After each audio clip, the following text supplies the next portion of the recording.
Well, hello there, and welcome to Pastor's Perspective, sponsored by Calvary Chapel, Costa Mesa. My name is Brian Perez, and we've got a very special edition of the program today, a very special guest, so we won't be taking phone calls today, but I'm sure you will have lots of questions after you hear today's program, and there will be a way to get some of those questions answered later tonight, and I'll tell you more about that a little bit later on. In the studio with me today, Pastor Brian Broderson, the senior pastor of Calvary Chapel, Costa Mesa in Southern California. On the Bobby Cam, it's Bobby Conway from Image Church in Charlotte, North Carolina, and also the guy you see on the ChristianityStillMakesSense.com website and YouTube channel. And we've got a very special guest who will be speaking at Calvary Chapel, Costa Mesa tonight at 6:30. It's part of the Calvary Costa Mesa's summer lecture series happening on Wednesdays. You're invited to come out if you're here locally. We'd love to have you out. And the topic tonight is going to be, has Christianity done more harm than good? John Dixon will be leading the lecture. He's who's here in the studio with us today. John Dixon, welcome to Pastor's Perspective. Thank you for having me. Now, John is an author, speaker, historian, media presenter. He's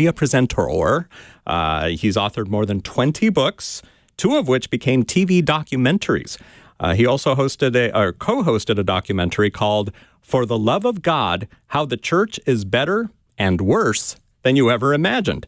Dr. Dixon teaches a course on the historical Christ at the University of Sydney, Australia, not Florida, and researches the origins of Christianity in the Roman Empire. He is a visiting academic in the Faculty of Classics at Oxford University and distinguished fellow and senior lecturer in public Christianity at Ridley College, Melbourne.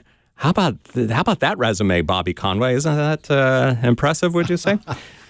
Oh, yeah. And we're so happy to have you on, John. Totally. We love what you're doing with Undeceptions and love Bullies and Saints. And Pastor Brian turned me on to you, and we just cut our teeth on your stuff. So welcome. Thank you. And thank you for taking time to be with us. Yes. Undeceptions is Australia's #1 religion podcast, which explores aspects of life, faith, history, or ethics that are either much misunderstood or mostly forgotten. So, man, we are going to learn a lot in the next hour. John, I'm curious, and welcome. It's so good to have you. Thanks.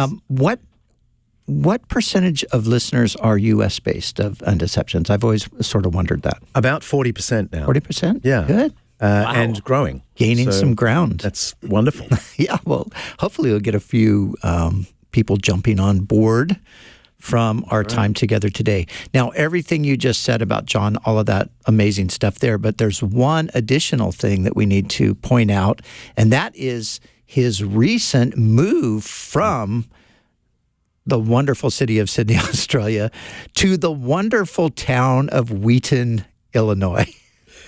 It's true. Yes, 8 months ago. Yes. We came here, my wife and our youngest child, leaving the 2 older ones back home in Sydney. So why did you guys move to this little sort of Midwestern town? What's the draw there? Well, I mean, I'd known of Wheaton College, obviously, yes, for many years.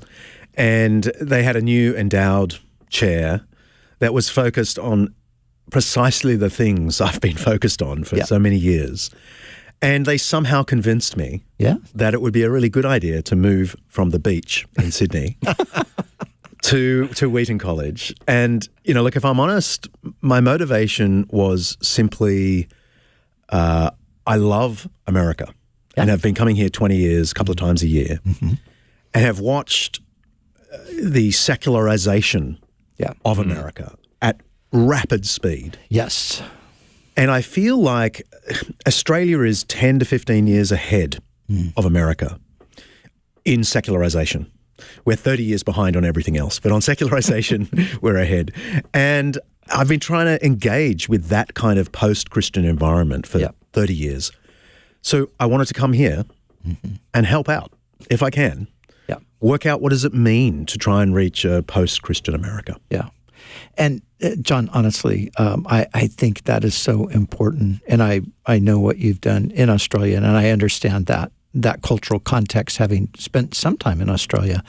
And we are rapidly doing our best to catch up with the rest of the, Europe, the UK, Australia, Canada even. And I do think we need help.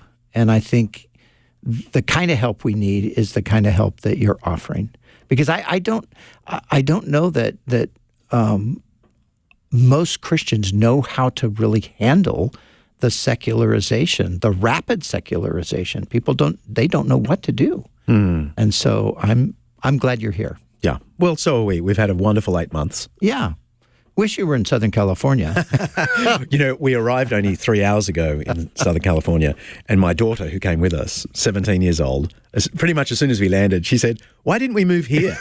And then we stupidly took her to the beach down at Newport. Is it Newport Beach? Newport Beach. Yeah, at the pier there. And she said, "I want to move here, Dad. This is where I want to be." Yep. That's great. All right. Okay, so John, just give us a little, minute or two, kind of a clip of what we can expect tonight at Calvary Chapel, Costa Mesa. Well, in some ways, I'm answering the question that a lot of people who don't believe are asking. Yeah. Has Christianity done more harm than good? Yeah. And the surveys have found that about 4 in 10 Americans reckon the answer is it's done more harm than good. Wow. It's worse in Australia, where 6 in 10 Australians think that. But it's an increasing number here. And I want to approach that in a way that is honest, historically responsible, concedes a lot of what needs to be conceded, and not just as a strategy, because Christians have done terrible things through history and today. But then I want to help people navigate, well, what does it really mean? What does it tell you about the Christian faith that people have done terrible things? And what is the through line, or in the terms I'll use tonight, what is the beautiful melody that Christ set for the church?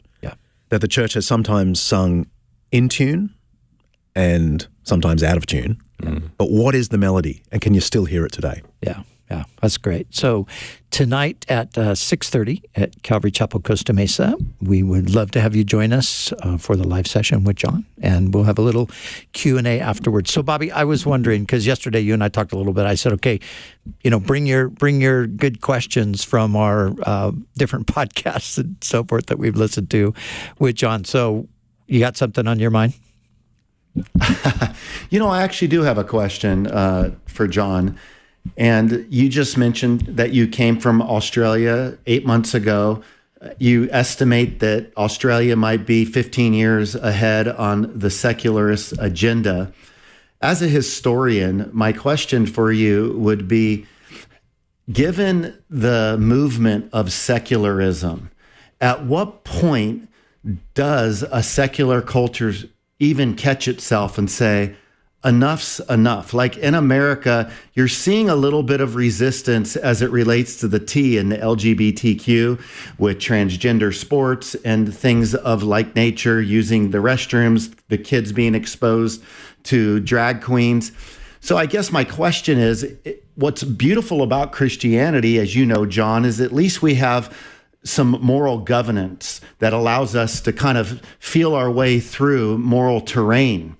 But when you lack that, biblical objectivity and you don't use the Bible as a source and secularism is your agenda, well, what is the moral code that eventually says enough is enough? You're destroying yourself as a culture. Like, when do we start putting some boundaries up in a secular culture because we realize we're destroying ourselves? Or are there boundaries? Because they might say, no, we can't put boundaries up. Anything goes. We have to stick to that. That's right. Sadly, I think we've got a long way to go before that realization really comes upon the culture. So yes, Christians are already spotting it. And, for years have been saying too far, too quick, come back. But actually, a lot of the, let's call them happy pagans, which is what we might call the average Sydney-sider, a happy pagan, they haven't felt like this has been a problem yet. Mm-hmm. There are the first hints of it, depression, anxiety rates, suicidation, a kind of a loss of something bigger than yourself. Like, people are beginning to talk about this, but I still think Australia has years to go before it bottoms out. And I think America does as well. Even if Christians are already saying, too far, come back. And there will be some early adopters, we might say, the secularist early adopters, who spot that secular culture is basically empty and vacuous on the moral front. And they may see that a return to the Christian foundation is the right thing. But I think that's still going to be a minority for quite a few years, I'm sorry to say. Yeah, it is interesting, though, even recently in the UK and even parts of Europe where they're now pushing back a little bit on the trans agenda. And so people here are asking the question, like, when are our leaders going to maybe follow, right, the cues that we're getting from the Europeans? We've got this, is it the Surgeon General? Who's the guy who's trans, who, is the guy who wears a dress and he's... Oh, yes. I can't think of the name right now. What's his name? Do you know who I'm talking about? Yeah, I do. Yeah. I'm asking the Australian, who is this guy? Is it not the Secretary of Health? Yes, it is the Secretary of Health.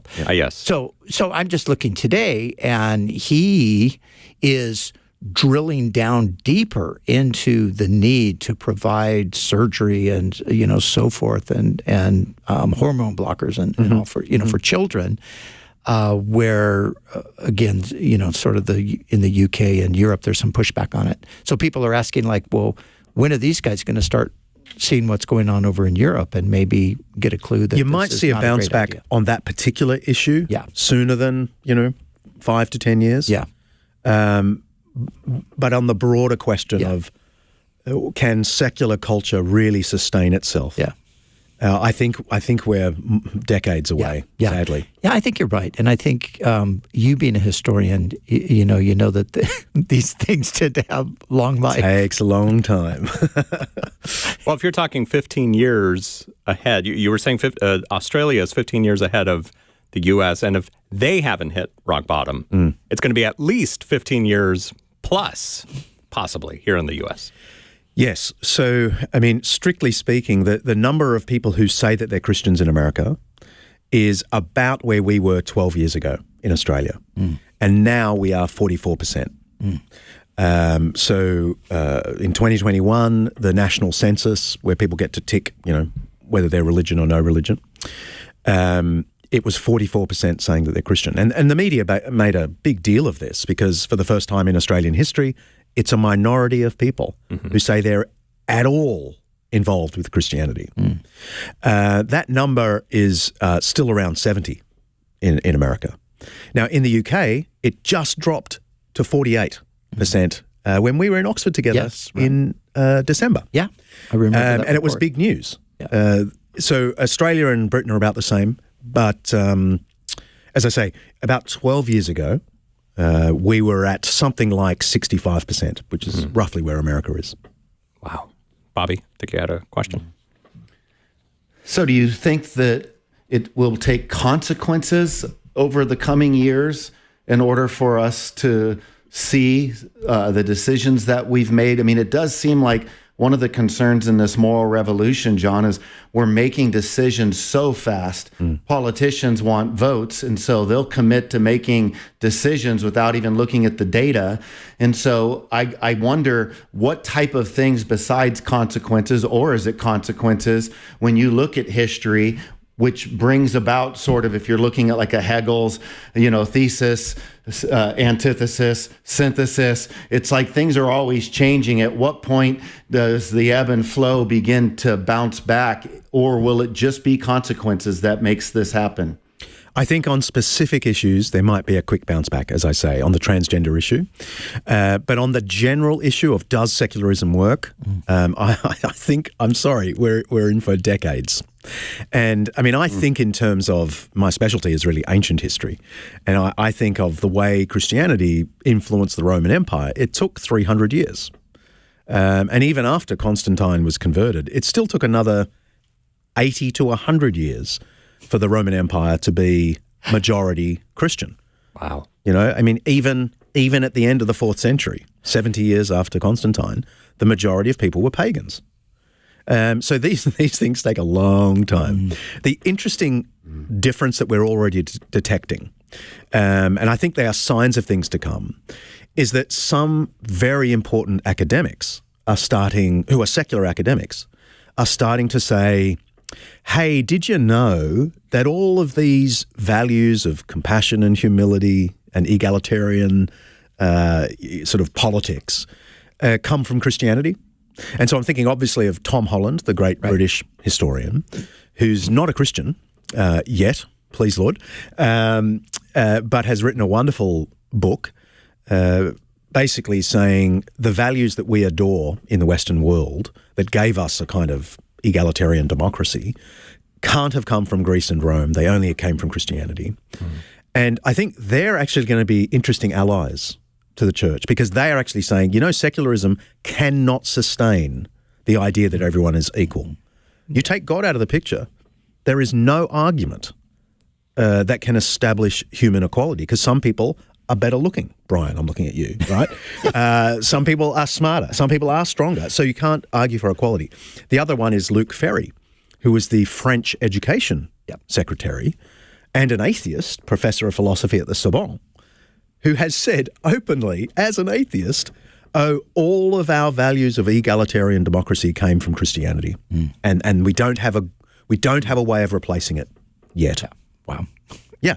So I think when you have top tier academics who are already sounding that little bell, I think it's a signal that down the pipeline, sometime,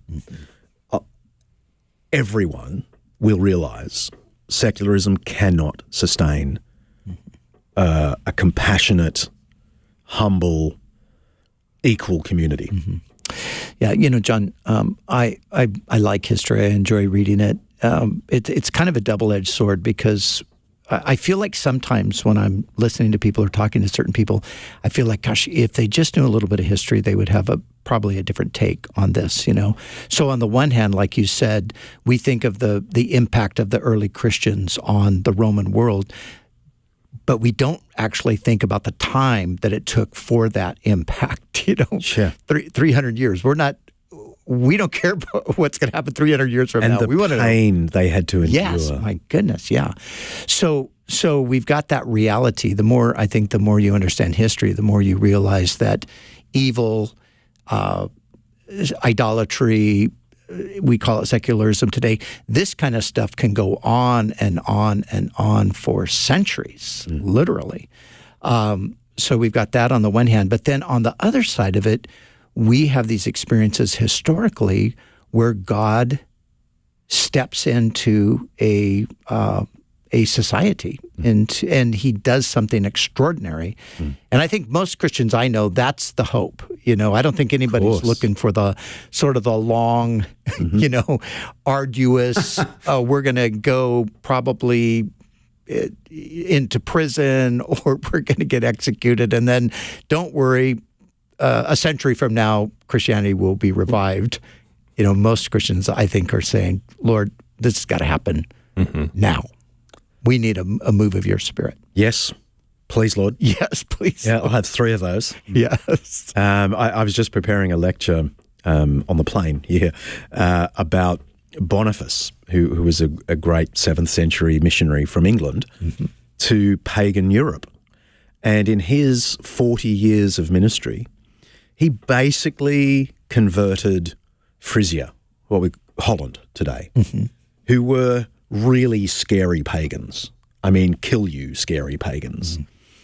And indeed, they ended up killing Boniface. Some people rebelled. But he had converted Holland in, let's just say, around 700, the year 700, with his little band of missionaries in a 30 to 40 year period. So remarkable moves of God are possible. Yeah. Yeah, you think of the Wesleyan revival. Yeah. You know, you think, I'm sure you read the book, is it England Before and After Wesley? You know, talking about the state of England before that great moving of the Spirit of God, and how so many things that we would look at as being positive aspects of culture actually were a result of the impact of the revival. Yeah. Yes, Lord, please. that is our prayer. Right, yeah. But if that isn't what happens, or even if it does happen, and you know, who knows what scale that will happen on. I think, you know, you could build a case that there are what we might call revivals or awakenings. Some are very local. Some are communities where you have just this extraordinary thing that God does in a community. Sometimes it's bigger than that. Of course, we know about the Great Awakenings and so forth. What we sometimes forget is how much smaller the population of the country and how much smaller the country was during the time of that. But that's what we hope for, that's what we long for, that's what we pray for. But in the meantime, what do we do? That, I think in some ways that's why you came to America. Yeah. Right? Yeah. Prayer, persuasion, service, suffering. Yeah. They are the 4 tools. Yeah. Wait, And- suffering? Yeah, sorry. Oh, man. Okay, we understand prayer, I think generally. Talk about persuasion a little bit. Well, again, I speak as an ancient historian primarily. The commitment of the early church to persuasion was beautiful. They believed that persuasion could change the world. And of course, they got this from Jesus, who went around preaching the good news. Yeah. So they thought, persuasion can change culture. Yeah. Whereas, I mean, in a way that seems sort of obvious to us, but in the ancient world, it was politics and power and armies that changed the world. So here was a group of people who thought persuasion could do it. And they had a number of ways of approaching this. There were some incredible thought leaders in the early Christian movement, thinking of people like Tertullian, Athenagoras, Lactantius, who wrote books and preached in a way that pagans could understand, and they were well schooled in the pagan philosophy, but brought Christ, into comparison with pagan philosophy. So we had a number of sort of what you might call, the air war, like high level people dropping gospel bombs on the culture. But actually, they also had this wonderful thing that we've almost forgotten now, and that is what used to be called catechism. And, we talked about this when we were in Oxford back in December. The early church was absolutely committed to training every single Christian in at least 126 hours of biblical, theological study before you were considered a full Christian. So their discipleship program was a minimum of 126 hours.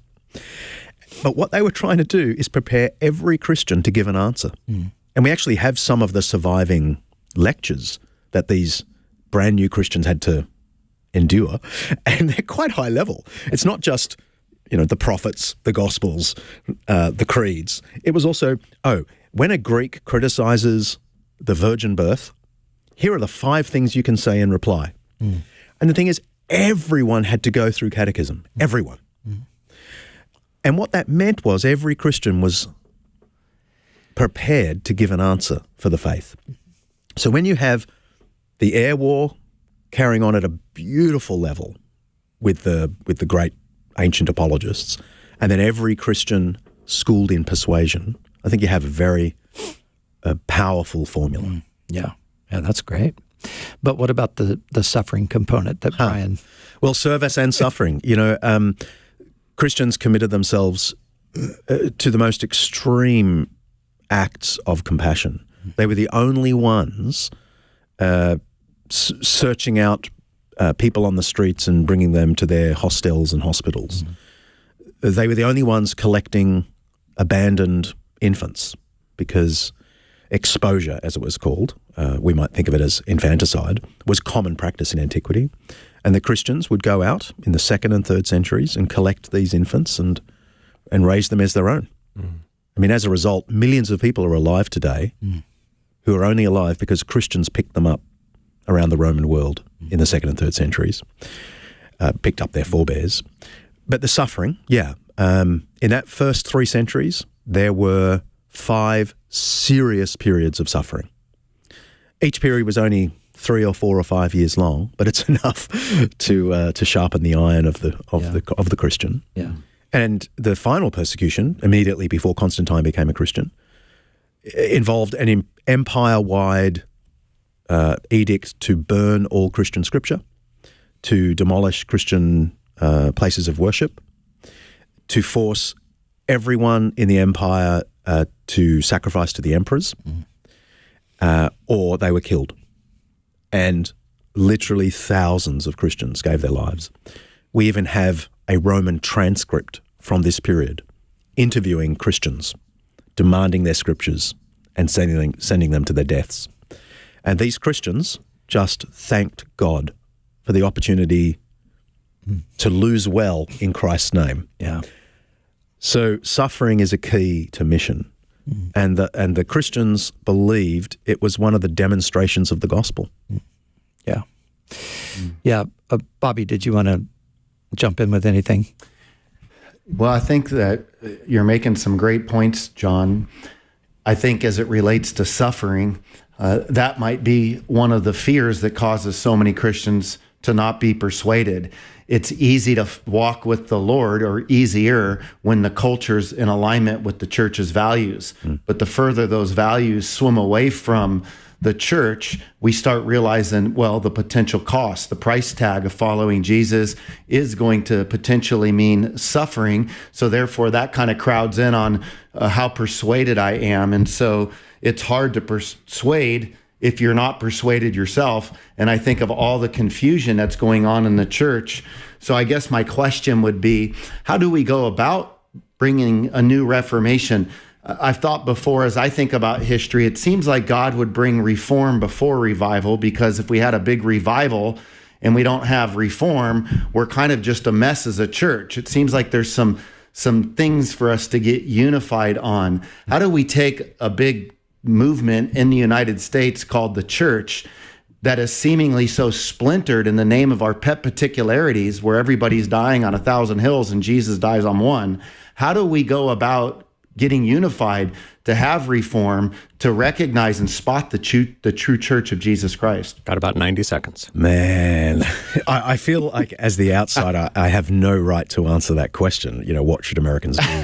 All I know is that it is a very common response to pressure, from secular pressure, for some Christians to withdraw, go to their holy huddle. For some Christians to do the opposite and attack the culture, become a bully, but that's born of insecurity. And for other Christians to compromise, that is, just go with the culture. And all three are profound mistakes.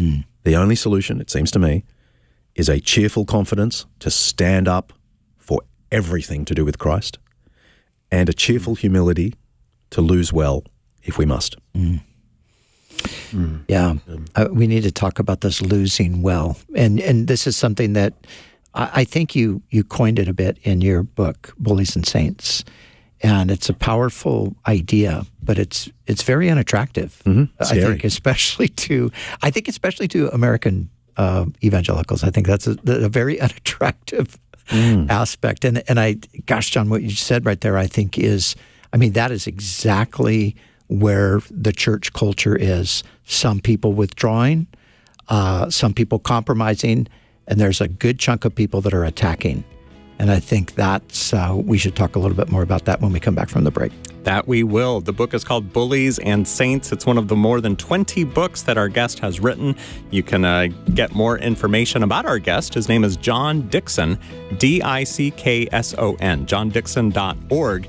His podcast, you can listen to that at, what's the name of it? Undeceptions. Undeceptions.com is where you can go to listen to the podcast, of course, on Apple and Spotify and all that, but that's where you can start, undeceptions.com. All right, we're going to take a little break, and we'll be back with our guest, John Dickson, who will be speaking tonight at Calvary Chapel, Costa Mesa. Hope you can be there. It starts at 6:30. More details at cccm.com. We'll be right back.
We're back on Pastor's Perspective, a very special edition of the program. My name is Brian Perez. We're not taking phone calls today. We've got a special guest in the studio.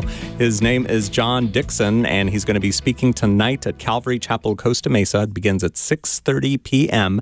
cccm.com is where you can get more information. It's also where you can send in your questions that might be used tonight in the Q&A that's going to go on after the lecture. So go to cccm.com. One thing I must tell you, though, the lecture is not going to be live streamed on YouTube or anything. You've got to be here at the church to hear the answer to your question. So come on out. You've got like 3 hours to get here wherever you are. We'd love to see you tonight. It starts at 6:30. Brian Broderson of Calvary Chapel, Costa Mesa is here as well, along with Bobby Conway from Image Church in Charlotte, North Carolina, joining us via the Bobby Cam. You can find out more about our guest, John Dickson, at johndickson.org, Dickson, johndickson.org, or undeceptions.com. That's where you can get his podcast, and you can get these written over 20 books. I saw some of these book titles here. They're really interesting book titles that are all available. Of course, his latest book called Bullies and Saints, that's the one we're talking about. A Doubter's Guide to Jesus, 666, and all that. the truth about the future. If I were God, I'd end all the pain. If I were God, I'd make myself clearer. You can find out more about these titles and more at undeceptions.com. You know, John, your first book that I actually, the way I got introduced to you is I picked up your Doubter's Guide to Jesus. And I thought, this is a great book. And then Thank you. I think it was actually maybe, I don't know, podcast or somehow the podcast came on my radar at some point. So, okay, so I want to go back to two things that you said. I want to go back to, ultimately back to the losing thing, which is nobody's a fan of losing. But let's talk just for a second about, because you're talking about the service of the Christians in the early centuries and the things that they did, you know, saving the children from infanticide and so forth. What does that look like today? Well, I mean, it's wonderful that Christians are still at the forefront of poverty relief programs, caring for single mums. They're involved in schooling and anti-trafficking organizations. Some of the biggest and best are fundamentally Christian organizations. You think of International Justice Mission, and there are plenty of others. So it's always been something Christians have done. It's just that the secular world has also taken on those things. Which they borrowed from. They did. And in a sense, we should rejoice at it. And that there is a story one can tell. I mean, it is literally the case that the canon law charity programs of the medieval church were taken over by the English monarchy and the English Parliament in between the 1300s and 1600. They literally took all the canon law programs for looking after hospitals, charities, and so on, and made them legally binding at a secular level. So, in a sense, the church was absorbed by the state, and that's how now the average secularist thinks it's normal to start schools for the poor and have charities and hospitals for those without, and so on. We assume it's normal, but it was entirely because the government took over the Christian charities. But yeah, like you said, thank God. I think a lot of people, though, and obviously people who are antagonistic toward the faith, and some of this you're going to talk about tonight, no doubt, think that, you know, Christians don't do anything. Oh, no, you know, the government does all of that. They take care of the poor. They worry about these issues and so forth. But and sometimes I even hear young Christians who get influenced by maybe a more progressive mentality saying the same sorts of things. You know, the church is so bad and the church has never done anything, but that really isn't all that accurate. It's not. And the research of Robert Putnam out of Harvard. Yes, right. He's written a bunch of books, Bowling Alone, but his amazing book, American Grace, is the report of a study he ran twice because he just couldn't believe the results that they ran out of Harvard on community building, philanthropy, charitable service amongst the community in America, focused on America. And he concluded, as an avowed non-believer, that Christians are doing the lion's share of philanthropy and volunteering.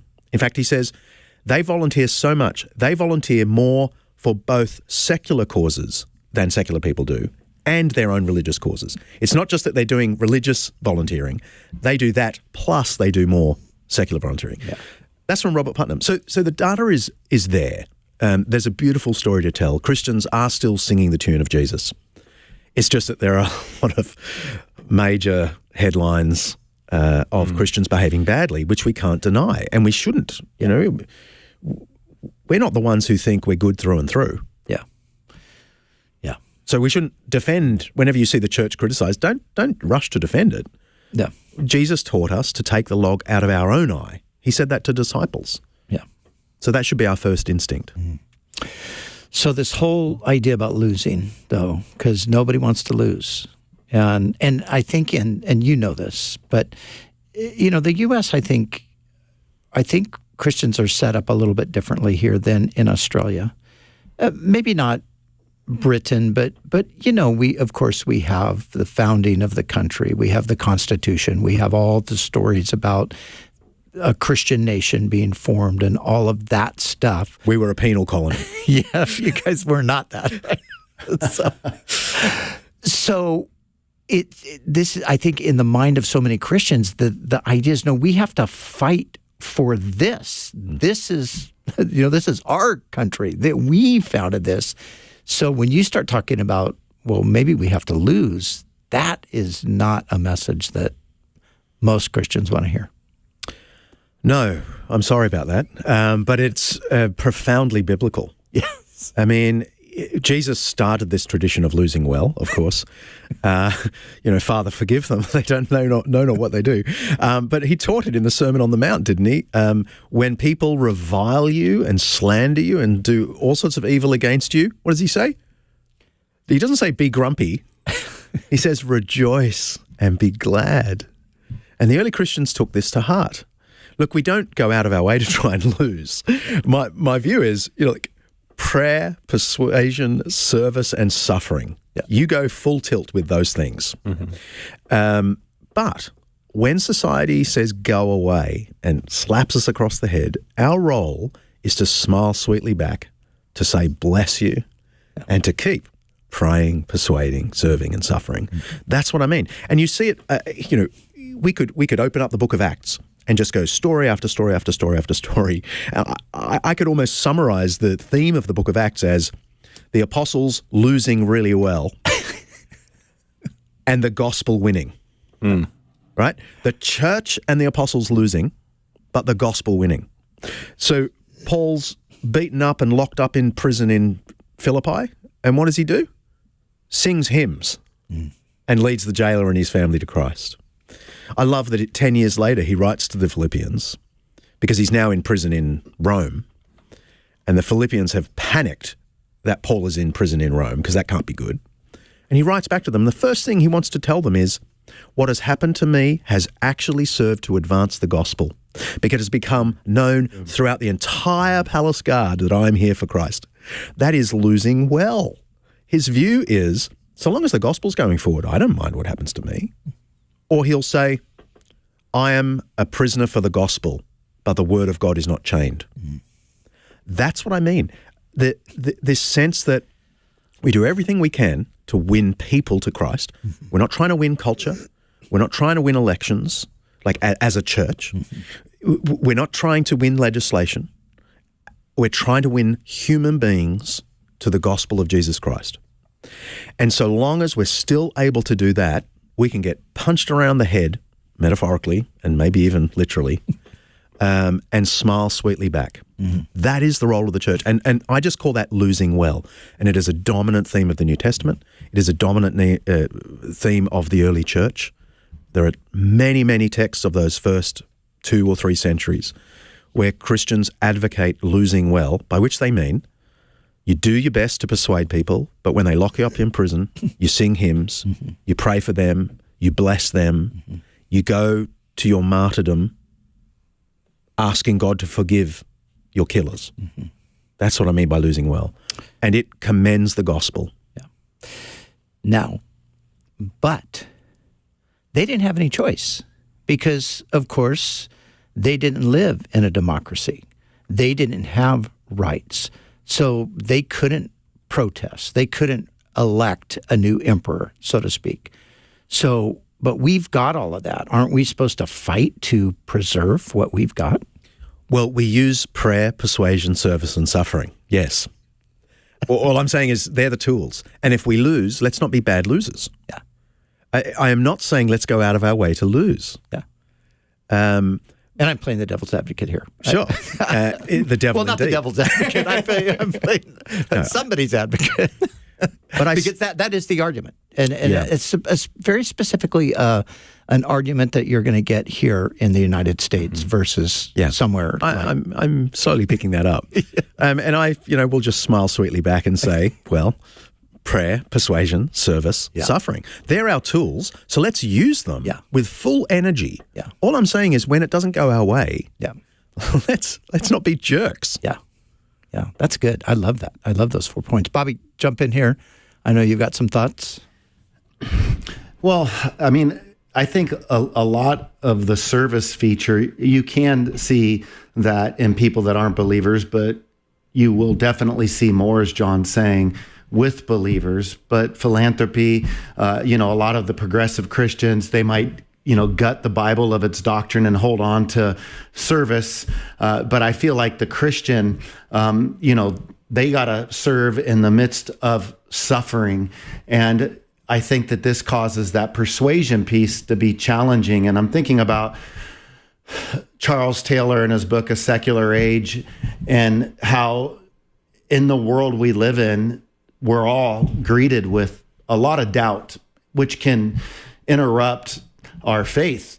And I wonder, John, for someone like you who grew up in a culture that was more advanced in a secular way, if you have already been able sort of to come to a negotiation of what it looks like to follow Jesus wholeheartedly in a culture that is seemingly secular, as Americans, we are going through such rapid shifting so quickly that I think a lot of people were just showing up to church and thinking that they were persuaded, but it was the suffering and the challenge of our culture that's showing a lot of people, well, maybe I'm not so persuaded after all. Or maybe I have a little bit of this doubt that I got to work through, like Taylor talks about.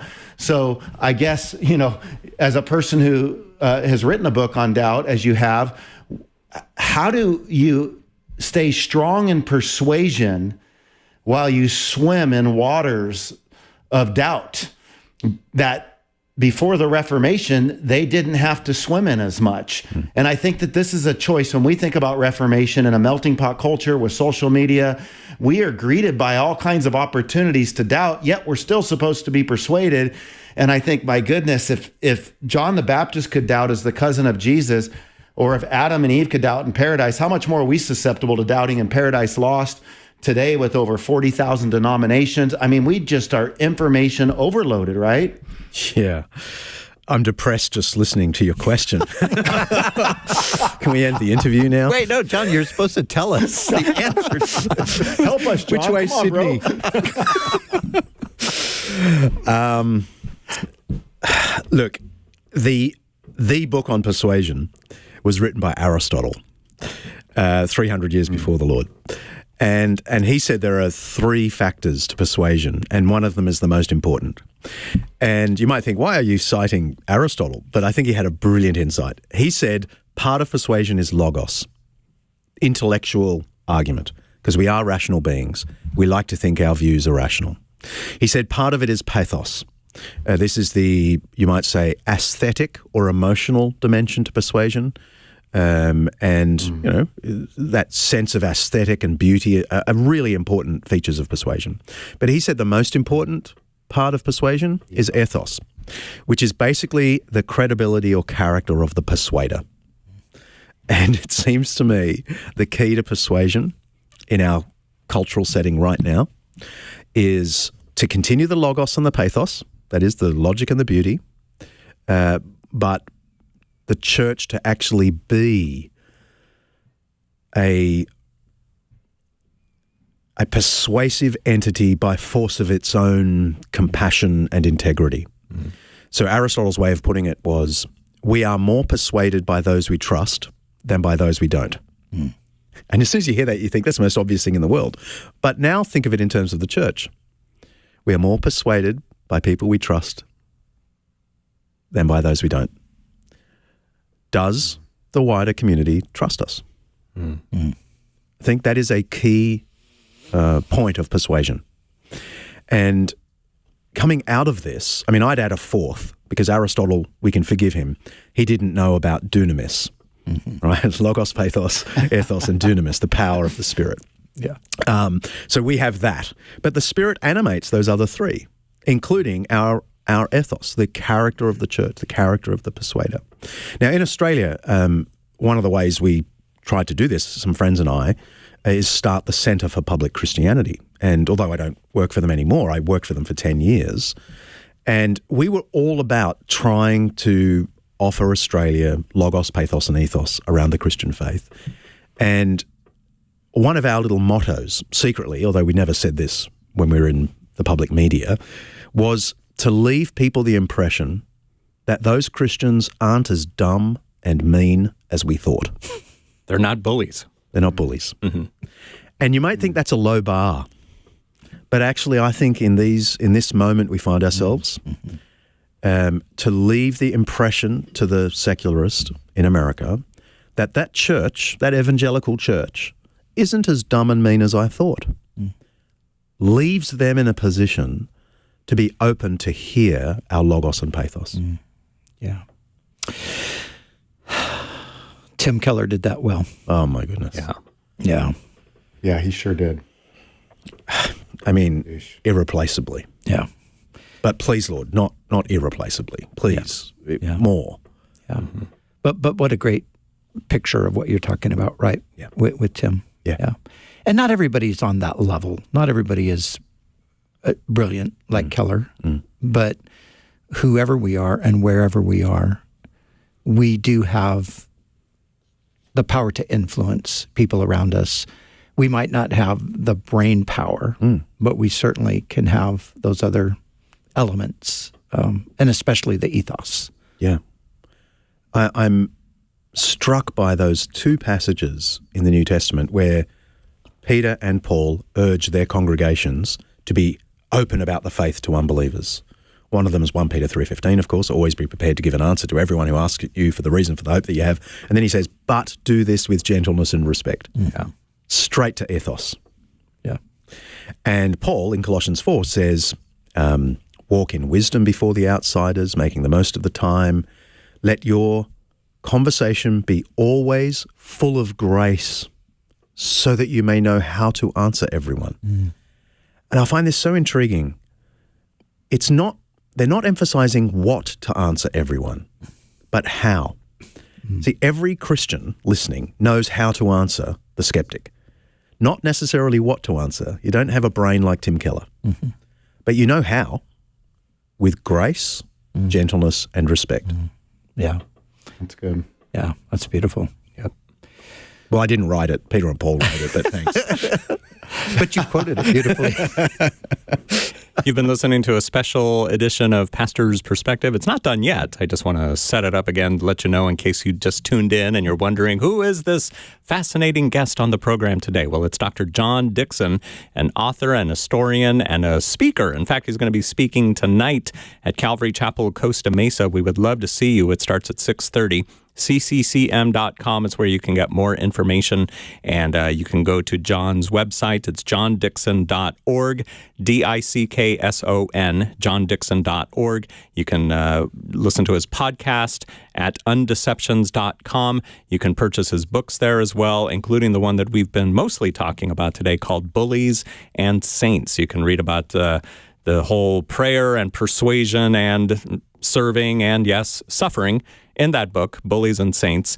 Fascinating book. If you've never really read about Christian history, the history of the church before, this could be a good place for you to start because there's a lot of information. I mean, I read it last year and I thought, this is a lot of stuff that I had never known had actually happened. But yeah, it did. And that could be why we have a black eye sometimes in the church. Yeah. Yeah, it's a great book. I highly recommend it. I like church history just in a general sense, but John, I think you just put it in a very accessible way.